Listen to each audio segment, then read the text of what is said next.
Swinging a ground ball, stabbed by Folk. He has it.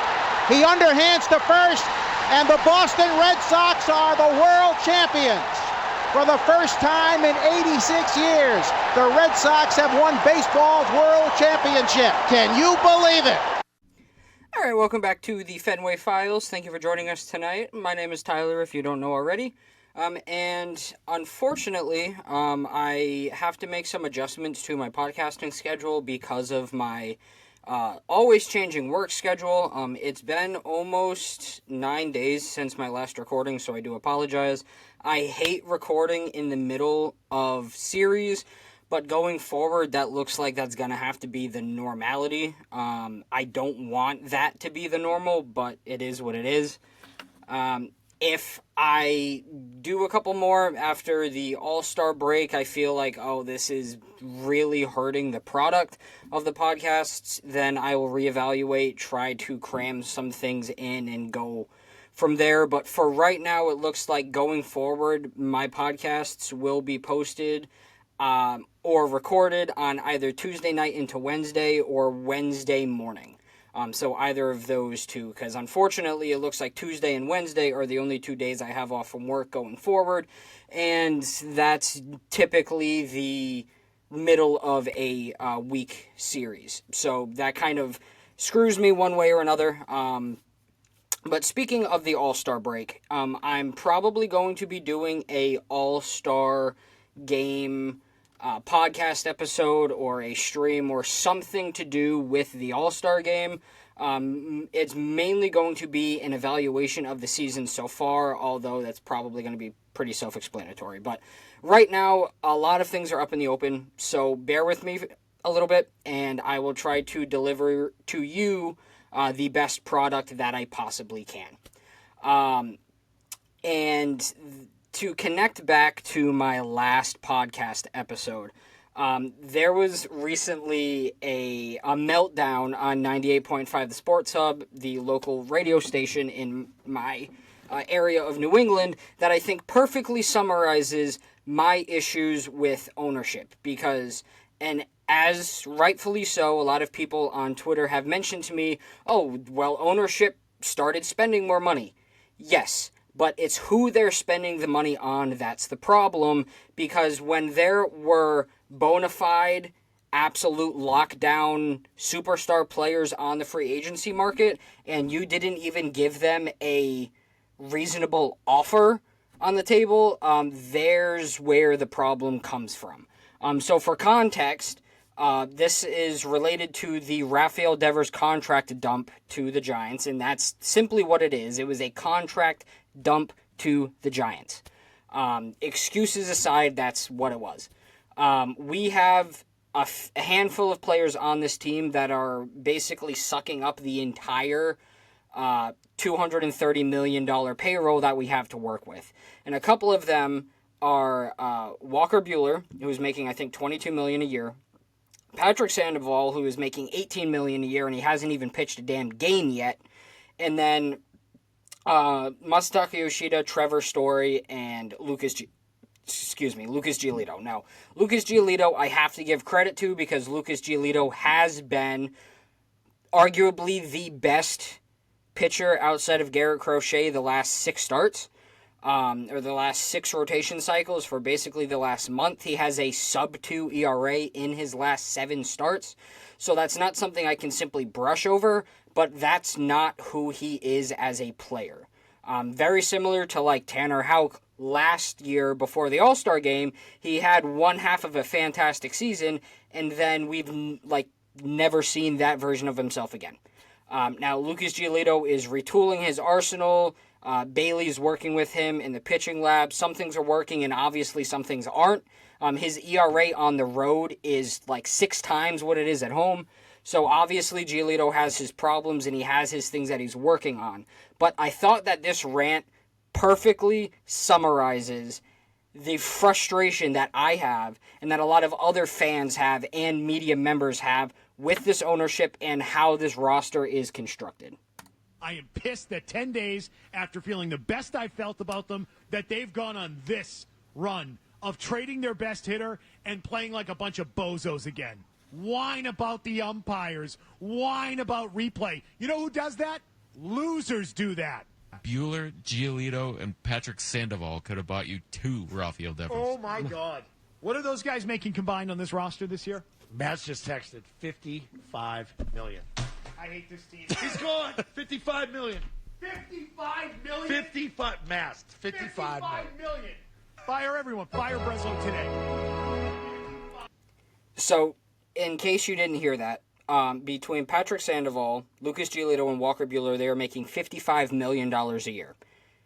2 of Rafael Devers' contracts can be made up of that $55 million. So it's simply money not being spent on players that are working. When we signed Bueller, Giolito, and Sandoval, all 3 of those were project pieces. And that's exactly what they are, project pieces. Walker Bueller wasn't good enough to be re-signed by the Dodgers. If the Dodgers don't want anything to do with you, take that as a note to stay as far away from that player as possible. Because if the Dodgers are like, no, we can't fix him, you're done for. Like, period, you're done for. Lucas Giolito, coming off of Tommy John and a leg injury that basically cost him 2.5 seasons, before the injuries was horrible, and after the injuries has been horrible up until the last 6 starts. Now, 6 starts is no small area of improvement. That is basically a month of starts. That can't be ignored, but Lucas Giolito is the exception. Patrick Sandoval, we won't see until probably September.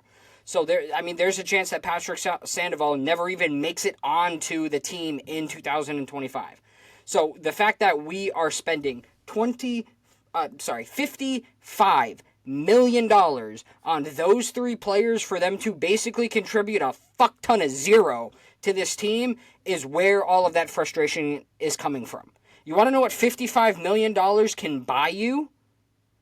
A number 2 bona fide ace behind Garrett Crochet, a second baseman, because we haven't had a second baseman since frickin' Dustin Pedroia left in 2019, and then bullpen help. Now, we did get Jordan Hicks in the Rafael Devers deal, and he looked fantastic in his last outing for the Sox.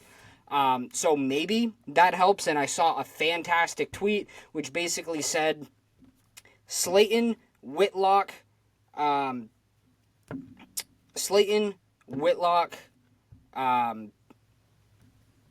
and then, why am I blanking? Slayton, Whitlock, Hicks, Chapman is a fantastic 7, 8, 9 option going into October. Except if we don't make the moves now to get to October, what the hell does any of it matter? So we'll get into the long, big picture stuff in just a few minutes. But simply put, this team spends too much money on projects. Now, if you add Patrick Sandoval, Lucas Giolito, and Walker Bueller, along with Masataka Yoshida, who's making $18 million a year, you basically have $85 million that you are dumping down the toilet on 4 players when only one of them is slightly contributing to your 2025 baseball team. That is a fucking problem. Because you can basically make an entire starting rotation with that $85 million that you are dishing out to these 4 jerk-offs, basically. And the reason why I am so annoyed, outside of dealing with my own problems, not going to get into that right now, is the fact that over the last 8 days, the Red Sox have played some of the most embarrassing baseball I have ever seen them play this season, while also playing some of the best baseball I have seen them play this season. And that's why this episode is named Who the Hell Are We? Because, literally, who the hell are we? We go out and we get swept by the Angels in 3 of the most embarrassing games I've ever seen. Alex Cora arguing about plays that are clearly nothing for him to argue about. Abraham Turo and Jaron Duran running into outs that cost us wins. And then we go and have Crochet pitch game 2 in the Angel series, and then our bullpen just shits its pants in the middle of Los Angeles, And then Game 3, we just never had starting pitching to begin with. So I took a couple of notes through the Angels series, so just really quick. Game 1, Walker Buehler, what the fuck was that? 5 runs in the first inning, 7 walks total? I mean, he walked the bases loaded and then proceeded to walk the next 2 men in. How, as a Major League Baseball player, can you not just throw a goddamn strike? Like, I know it sounds stupid, me in my room, sitting in my nice comfy chair, saying, why can't you throw strikes? Like, I played Little League, played for my middle school team. Simply unacceptable. Like, literally unacceptable. Nate Eaton, who ended up having to come out later on in the series, later on in the week, literally looked like a better option than Walker Buehler. The walk part of his name is really sticking out to me because 7 over 3 innings is ridiculous. That's simply unacceptable. He only had 3 strikeouts, too, which is kind of insane. And then Alex Cora getting thrown out over some of the worst base running I've ever seen is putrid. For those of you who don't really know, there was like a rundown. Jaron Duran should not have ran to third base, but did on a ground ball. Abraham Toro thought it was a bright idea to try and take second base while the whole rundown was going on. And Christian Moore, rightfully so, basically put his ass on second base, sat in front of the base, and waited for Abraham Toro to come to him to get tagged out. Now, Alex Cora's argument was, well, that's obstruction. It's not obstruction if Abraham Toro's closer to first base than he is second base. So that's all I'm saying. He ended up getting ejected, and then our team looked absolutely lifeless for the remainder of that series. And then in Game 2, Crochet dominated through the first 7, and then the moment our bullpen came into the game, it was a totally different story. Whitlock ended up walking the bases loaded again, and then walking in a run again. So the Angels series was quite literally the story of bases loaded walks that cost us a majority of the season. Christian Moore, the player, it was Luis Rengifo who sat on second base, not Christian Moore. But Christian Moore ended up having a walk-off homer in Game 2, which basically just capped off my night. And then Game 3, we jump out to an early lead, but then by the 4th inning, Richard Fitz ran out of gas, and then our bullpen basically couldn't keep it close. But honestly, once the walk-off happened in Game 2, we lost the series by that point. Morale shot down the toilet. Vibes shot down the toilet. And there was nothing going right for this team. They were 2-8 since the Rafael Devers trade. Big fucking surprise when you trade your best player on the team. Averaging 3 runs per game at best since the Devers trade. And at the end of the Angels series, it literally felt like we were one pin drop away from the entire team getting blown up. It felt like nothing was going right for them, and the only hope we had was the fact that we were going back to Fenway for the first time since the Rafael Devers trade, and we were playing a division rival in the Toronto Blue Jays. Well, what happened in Game 1 of that fucking series? Jose Barrios basically looked like prime Randy Johnson, Pedro Martinez, Greg Maddux. He shoved it right up our butts, and we ended up losing Game 1 of that series 9-0. It got so bad in Game 1, Nate Eaton, our center fielder, right fielder, who whatever fucking position Cora wants to stick him in, he took the mound in the 9th inning. Because why the hell not would he take the mound in the 9th inning? We never scored a run. We never got to third base. So Game 1 was a complete disaster. And then, coming out of Game 1, now losing 5 games in a row. Sorry, it might have actually been 6 games in a row. Having absolutely no momentum whatsoever. Nothing going right for this team. We decide to absolutely hammer the Toronto Blue Jays in Game 2. The final score, I want to say, I don't know where my notes just went. think it was like 15-3. Some outrageous number, and of course, all of my notes just closed. There is a storm going on in my backyard, so that's probably why. We won Game 2 15-1. What was really funny about Game 2 is it was 9-1 by the 4th inning. Where the hell was any of that offense the previous 6 fucking games? I don't understand. Like, this Red Sox team is probably the most frustrating Red Sox product I have had to watch since the COVID year. Now, the reason why I say since the COVID year is because during the COVID year, we had a good lineup and absolutely putrid rotation pieces. If I look up, and I'm actually going to look up really quick, who was in their bullpen during the COVID season, it's actually kind of sad because they're names you've probably never heard of.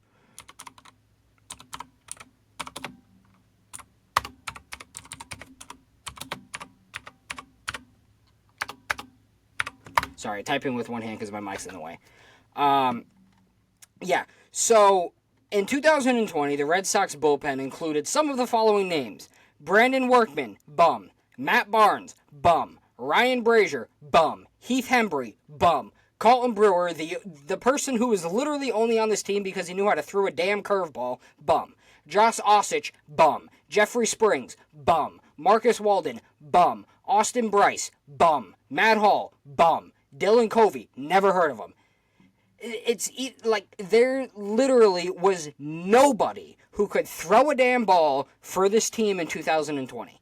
And I'm telling you that this product on the field currently is basically just as frustrating as it was to watch that team play. Going back to that game, too, against the Blue Jays, not only did our offense look like it was on crack, Lucas Giolito looked like he was prime Pedro.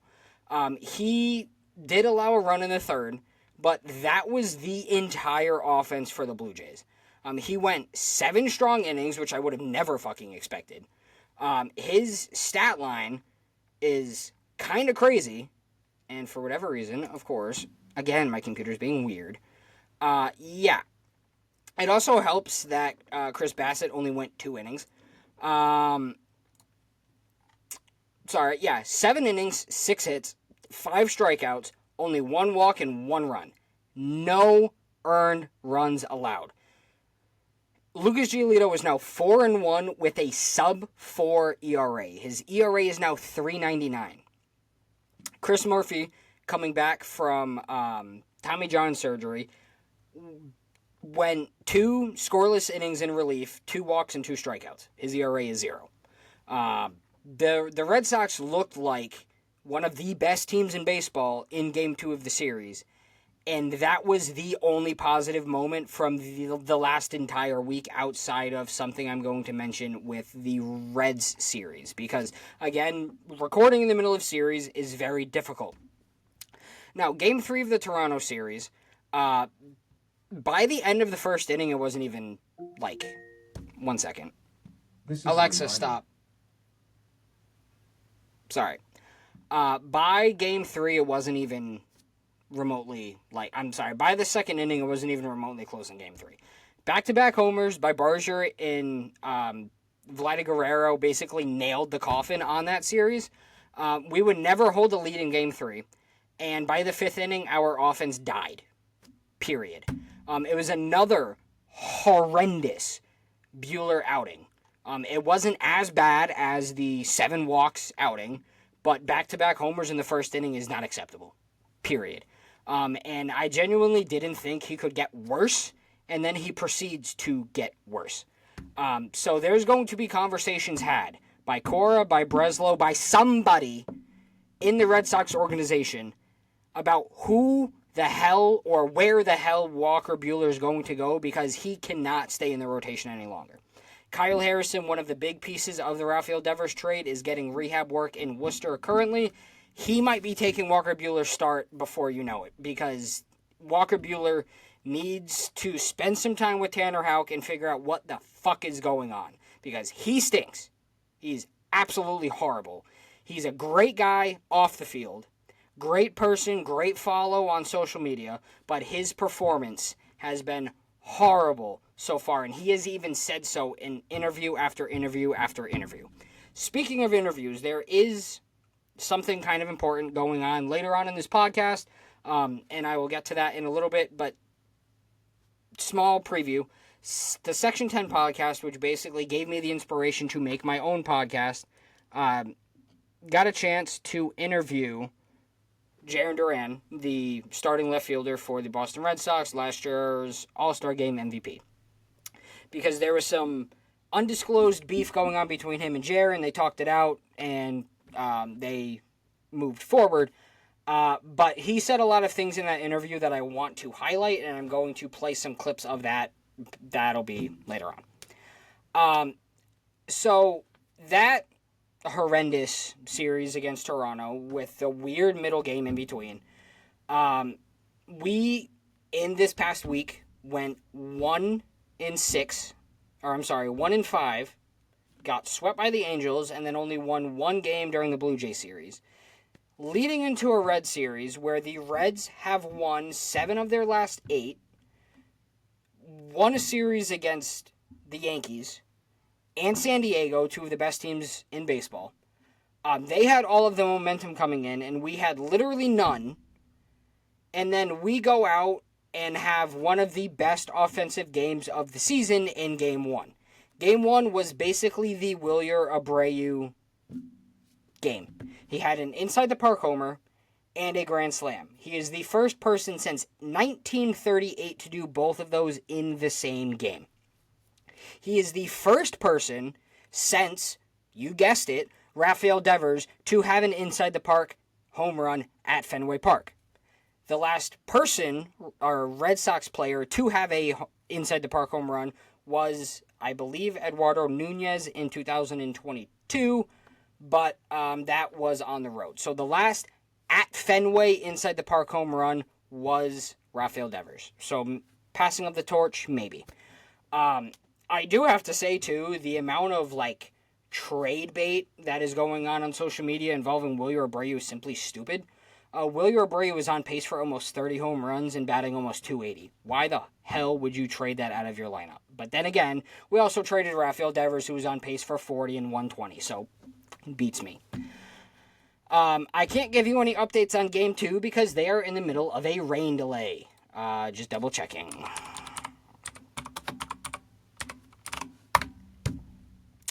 Oh, no. The game has been suspended. So, let me check Twitter really quickly. Come on. Let me see if there's any information.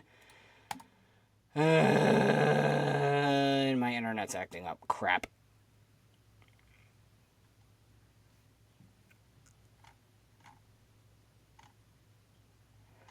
So there was a massive lightning strike right outside of Fenway. That's fantastic.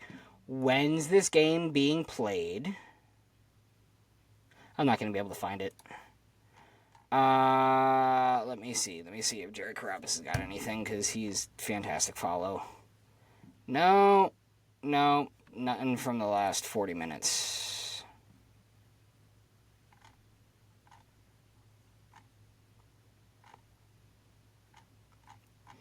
Bear with me here just a second. Okay, well, I will post updates on when... Oh, here we go. Okay, so we have a doubleheader tomorrow. So, according to the Red Sox official Twitter page, tonight's Red Sox-Reds game has been suspended due to the torrential downpours. The game will resume at 2:30 p.m. at the point where it was suspended at the top of the 4th inning. Tickets for tonight's game will be good for admission to the resumed contest at 2:30, and then tomorrow's regularly scheduled contest will remain at 7:10. So look at that, we have a double header for tomorrow, which is fantastic.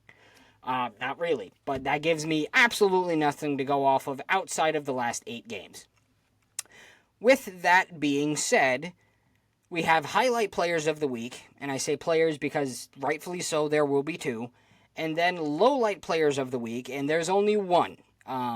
Or I should say low-light player of the week. And if you haven't gotten my drift already from my previous comments about said player, the highlight players of the week are Garrett Crochet, He pitched 2 outings in the last 8 games.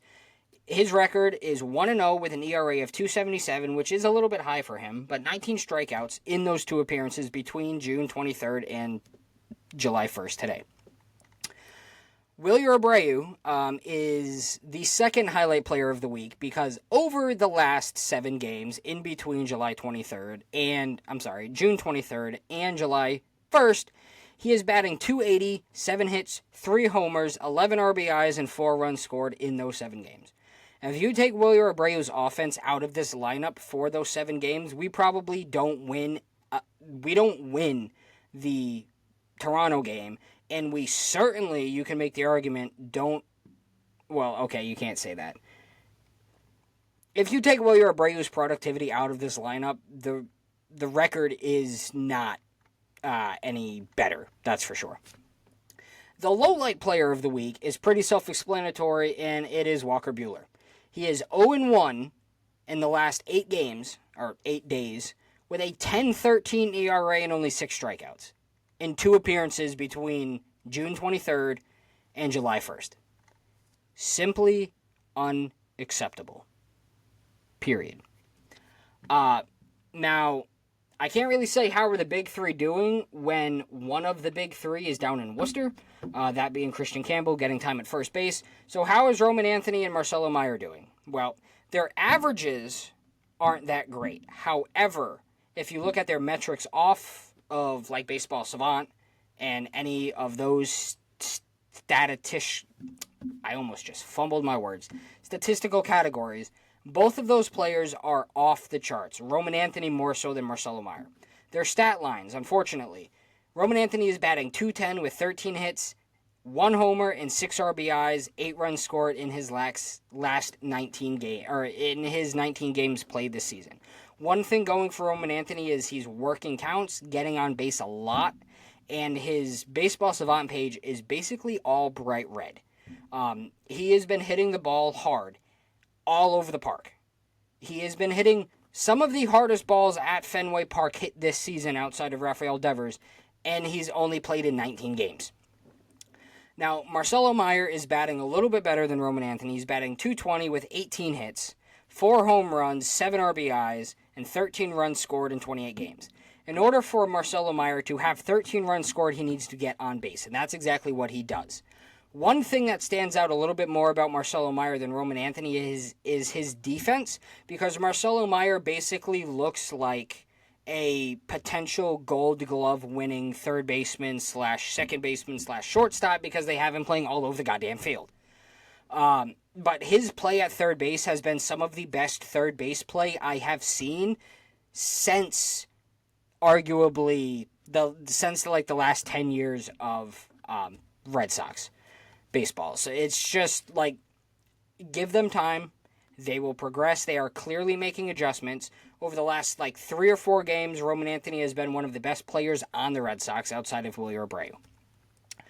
Christian Campbell is getting a lot of time at first base down in Worcester. He's also getting a lot of time at DH. But that's going to be a little bit more difficult now that Masataka Yoshida is getting a rehab assignment down in Worcester.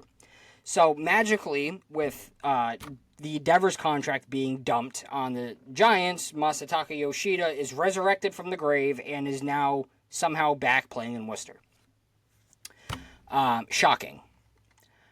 So we're not going to do the history segment for a couple of factors, but the biggest factor is the fact that I want to spend some time breaking down Jarren Duran's interview on Section 10. I'm only going to play a couple of clips, but the clips I'm going to play I really think speaks volumes to the way the players feel inside of the clubhouse, and then also to Duran's character, because Duran has been dragged through the mud for shit that happened last year. We all make mistakes. Yes, his mistake was huge, but I think his comments on the podcast really get at the heart of who he is as a person. So I'm going to play a couple of those. We're going to talk about them as they go on, but I don't want to say too much because I do think some of them speak for itself. So the first thing that really stood out to me was Jarren Duran's dedication to winning and improving himself and the team as a whole. I want to do everything in my power to help the team win. It may not fucking seem like it sometimes. Maybe I'm 0 for 4 with freaking 3 punchies. You know, that's part of baseball. But, like, I want to win. And, yeah, I have my crash outs, whatever. All you people saying I crash out all the time. It's because it's because I want to fucking win. Like, I hate to fucking lose. Nobody hates fucking losing more than me and the guys on the team. And, like, it just pisses me off sometimes when people think that we don't fucking care. Because, like, we fucking care. When people tell us that we don't care, and it's like, oh, what are we supposed to just walk around and mope around because we fucking lost? No, like, we have a fucking half a season to fucking play. Like, if you guys want us to mope around, we'll fucking mope around. But, like, we have to fucking lose, and we have to fucking forget about it. And, like, when people are like, oh, it seems like they don't care. Well, no shit, because we got 80 more fucking games to play. Like, I gotta forget about that game and move on to the next one. So something that stood out to me about that the most is fans continuously say, oh, it looks like Duran's disconnected from the team, X, Y, and Z. He said it himself. He absolutely effing hates losing. And I don't blame him. I played baseball when I was younger. I hated losing. I was a semi-professional bowler for a decent amount of time. I fucking hated losing. The one thing I hate in life more than taxes and having to pay a shit ton of money to X, Y, and Z is losing whatever I'm involved in. I'm super competitive, and it's very, very obvious that Duran is extremely competitive also, and that's part of the reason why I love him as a person and as a player. The one thing that I loved the most about Dustin Pedroia, my literal hero growing up, is his dedication to the game, his dedication to the team, and his unwillingness to be fine with sucking. Dustin Pedroia's dedication and Jarren Duran's dedication to winning drives this team forward. And it's no shock that when Jarren Duran performs well, the team goes with him. Very, very rarely in the history of Jarren Duran's career has he had a great game and the Red Sox not won. Yes, there have been times where the Red Sox have won and he has not been a part of it, but you will never see a game where the Jarren Duran performs well and the Red Sox lose. So the fact that he takes losing so personally, I think also speaks to his connection with Alex Cora. And I've explained this story in the past, but it was back in 2023 when the Red Sox were not a very good team. I went to a game with, at the time, I think it was my partner, now ex or whatever. We lost in embarrassing fashion. And I waited outside of the game where the gates were, where all of the players' cars are. And Alex Cora came out to a crowd of people, and he said, and I quote, "I'm sorry for our performance today. We'll do better tomorrow. We will get him next time." Alex Cora, hates losing, and I think Jarren Duran hates losing even more than Alex Cora does. And you can see it on his face when he makes plays that he shouldn't have. He knows that, like, oh shit, I just cost my team the possibility of winning. So I genuinely love the amount of dedication that Jarren Duran has to this team, to this city, and to the sport of baseball. Because not everybody in Major League Baseball is as dedicated as him. Anthony Rendon. The other clip that I want to play, I think also speaks to what's happening inside the locker room. Because the biggest concern coming out of the Rafael Devers trade was, how is the locker room going to handle losing the best player on the team?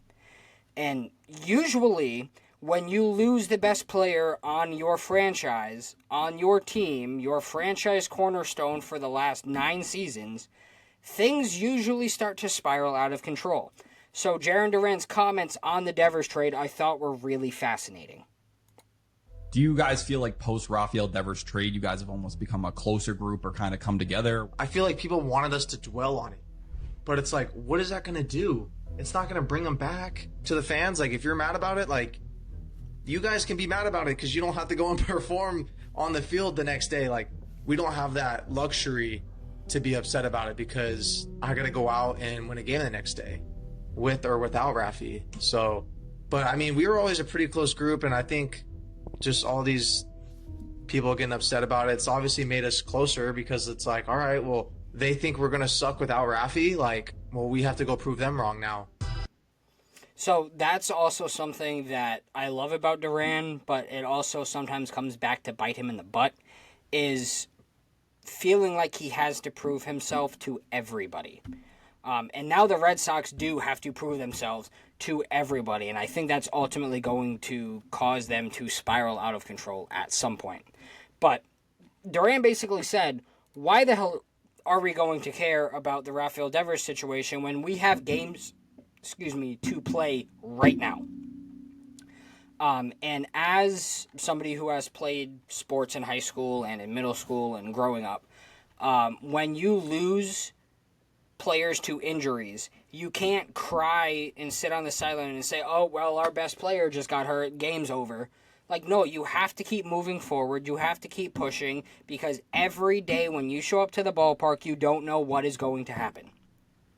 Period. Like, Chase Burns, game 1 of the Cincinnati Reds series, who would have thought he wasn't going to make it out of the first inning, let alone only record 1 out?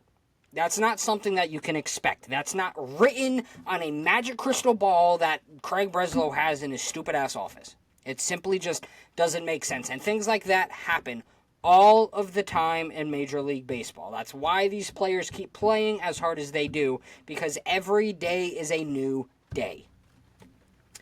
Now, speaking of Jarren Duran, there's been a lot of talk about trading him along with Walker Buehler for pieces that are supposed to make the team better. Now, I can swallow the Rafael Devers situation. I can swallow dumping his contract, A, because his contract was so big, B, because of all of the off-the-field drama that was started by Breslow and ownership in the first place, and 3, Rafael Devers' comments about the drama. What I can't handle is getting rid of Jarren Duran because he's having one half of a bad season. We have kept Tristan Casas in this organization for 4 years when he has shown only 6 weeks of good baseball back in 2021. I'm sorry, 2022.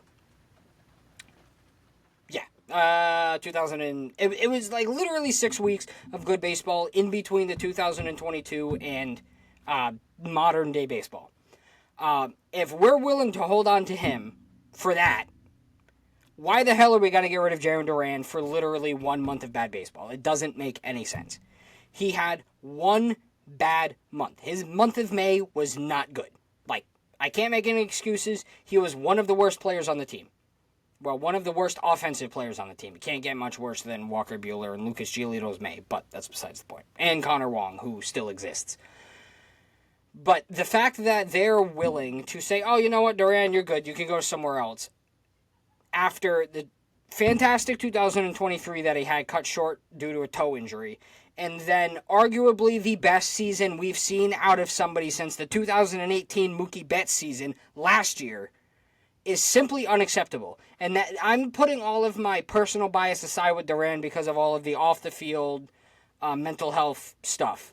But when you have a leader in the clubhouse, a face of the franchise, a player that the city essentially took in as their own child and is now falling in love with, and you want to ship him off for pitching? What the hell are we doing? Like, literally, Craig Breslow, if you trade Jarren Duran, please do me a favor and never show your face in the city of Boston again. Okay? Sound good? Awesome. Because I can't make threats because I will get in trouble for that, but I will let the people do the talking for me. Pitchforks and a lot of other things will be coming down Lansdowne Street if Jarren Duran gets traded. Period. You want to hear your ass get booed off of the stage at Fenway Fest? Trade Jarren Duran and see how mad Boston fans get. Because, boy, you are not ready for it. Also, if you trade Duran Duran in the middle of the season, let's just say trade deadline move, you can kiss playoffs goodbye. Like, that will mark the ending of the 2025 season for the Boston Red Sox. And that is a conversation that I am not ready to have yet, simply because of the wild card picture in the American League.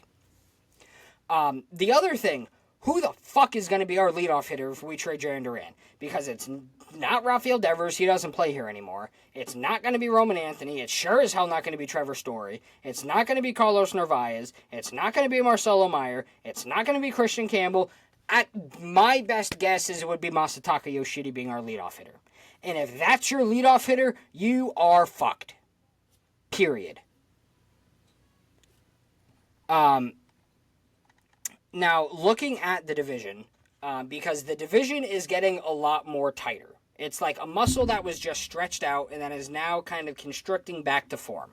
It helps that the Yankees are in a downward spiral, and it also helps that the Blue Jays and the Rays are also playing some of their best baseball. The Yankees are still in first place, but only by one game. They are 48-37, 5-5 in their last 10. The Rays are tied with the Blue Jays. They are both in second place. They are both 47-38, but the Rays are 6-4 in their last 10, and the Blue Jays are 7-3 in their last 10. The Red Sox are 42-44, 2 games under 500, because of course we fell under 500 again. We are 6.5 games out of first place, and we are 3-7 in our last 10. Now, when we look at the wild card, because the wild card is really fascinating. Give me 1 second. And it's the reason why I am not willing to put this season to bed yet. Let me just move this out of the way. So, Detroit, Houston, and the Yankees are all the division leaders, so they aren't in the wild card. Tampa Bay and Toronto both hold wild card spots. They are both 2.5 games up in the wild card. The Mariners hold the last wild card spot. They are 44-40. The team that's literally right in front of us in the wild card spot are the Los Angeles Angels, who are 41-42. They are 2.5 games out of a wild card spot, and we are 3 games out of a wild card spot. So we literally need to just go on a 10 of our next 12 or 15 of our next 20 type of run, and we can start making our way into the wild card. Now, this kind of leading into a little bit of what I wanted to say going forward, is our schedule is going to get really easy and then really fucking difficult. So if I can find this. Yeah, thank you. So, going forward, we are in the middle of a Reds series. We now have a doubleheader. Then we have another Thursday off. We have 3 against the Nationals, who are not a very good baseball team. And then 3 against the worst team in baseball, the Colorado Rockies, at home. And then a 4-game series against the Tampa Bay Rays that leads us into the All-Star break. Now, it's not really much of an All-Star break when we literally play Thursday, Friday, Saturday, Sunday, home run derbies Monday. But we do have Wednesday and Thursday off, which is nice. And then after that, get a load of this nonsense. Actually, you know what? I'm going to table that thought. I want to look into the series coming up against the Nationals, Rockies, and Rays, and then I will move on to that. So, unfortunately, I don't have any probable pitchers for the National Series because nobody has said who their pitchers are going to be. Now, let me just double check one more time. It would help if my keyboard was typing. Yeah, let me... Yeah, so all I know is that Nick Martinez is going against Brian Bayo in Game 2 of the doubleheader tomorrow, and that's it. There is TBD versus TBD versus TBD versus TBD for the entire National Series. And then after that, it is TBD versus TBD versus TBD versus TBD for the Colorado Series also. I'm not necessarily worried about either the Nationals or the Rockies series because they are two horrendous teams. Now, if you ask me, my unprofessional opinion is there is no reason why you, the Boston Red Sox, with the payroll that you have, cannot sweep the Nationals and sweep the Rockies. 1 second.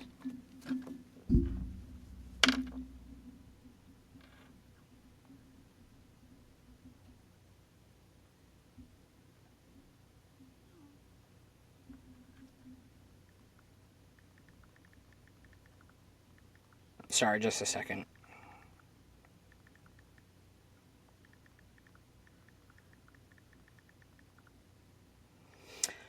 So there's absolutely no reason why you can't sweep the Nationals and the Rockies going into the Rays series. And then the Rays are just a team that you just beat the crap out of not that long ago in June. So there is absolutely no reason why you cannot win. I don't want to say win out because that sounds absolutely insane. But you play 1, 2, 3, 4, 5, 6, 7, 8, 9, 10 games outside of the doubleheader. So you basically play 12 games up until the All-Star break. There is no reason why you can't go 10 of your next 12. If you lose a series to the Nationals, a series to the Rockies, and a series to the Tampa Bay Rays, albeit that they are way better than the previous two teams mentioned, that marks the ending of the 2025 season. And the reason that I say that is because there's a chance that you don't win another game after the All-Star break until the middle of August. Your opponents, after the All-Star break, you start with a 6-game series on the road. 3 against the Cubs, one of the best teams in the National League, and 3 against the Phillies, one of the other best teams in the National League. And then guess who you're playing after that? 3 against the best team in the National League, the Dodgers. You don't get a break. Even the Minnesota Twins. I can't even say, the Minnesota Twins aren't a good team because their record, their record's not fantastic, but they're no better than you are. They're 40-45, but they're 22-17 at home, and guess what? You're playing in Minnesota. So I can't even sit here and say that, you can sweep the Minnesota Twins, because you probably won't. You're looking at the real possibility of losing 1, 2, 3, 4, 5 straight series after the All-Star break. And then going into August, it doesn't get any fucking better. You have the Astros, Royals, Padres, and then Astros again. Your next winnable series from the All-Star break to the middle of August is the Marlins, which I am trying to go to. You have a 3-game home series against the Marlins in the middle of August. That is your next winnable series. That's it. So, the trade deadline is an off day, July 31st. If you don't turn things around in the month of July, we are looking at a very, very different baseball team come August 1st. If you lose all of the series against the Cubs, Phillies, Dodgers, and Twins, you're looking at a fire sale. I'm talking Bregman, Duran, Walker, probably Giolito, you name it, they're gone. And I hate even having that conversation, but there is a really, really strong chance that we are looking at an entirely different team come August 1st. So I'm going to try my best to have a, I don't want to say live show, but a live stream on the day of the trade deadline, because I believe the trade deadline's at 6 p.m. on July 31st. And we are going to figure out if we are going to be okay as a franchise or if we are going to be abandoning ship. And the writing is going to be on the wall if we shit the bed against the Cubs, Phillies, and Dodgers. Because honestly, if we get swept 2 out of those 3 series, or if we lose all of those series, that twin series doesn't matter because by then Breslow's decision is going to be made for him. And I think it's kind of unreasonable for him to expect us to win those type of games, but that's kind of where we're at. And going back to the All-Star game, and really quick, I think that there are only 4 players on this team that deserve to be even involved in All-Star game conversations. Oh my lord. Sorry, I have a 5-month-old daughter who will not stop pooping.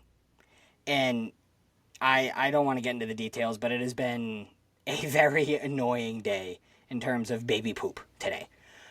So my my All-Star game nominations, when I was selecting my All-Star game ballots, I selected a very small amount of players from the Red Sox, and genuinely I only think that 4 players have the right to have a conversation about being in the All-Star game, and I think only 2 of them really deserve to be there.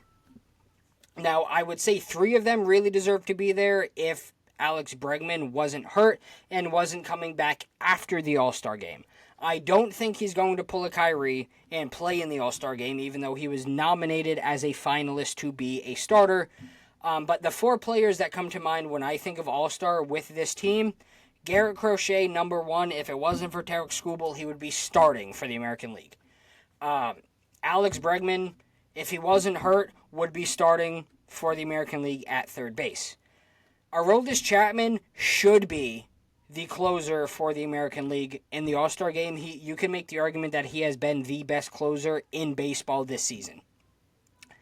Willie Abreu should be an All-Star game reserve, but I don't think he's going to be, but I think his numbers speak for themselves. He's already hit his career high in homers he set last year, and he's only 73 games into the season.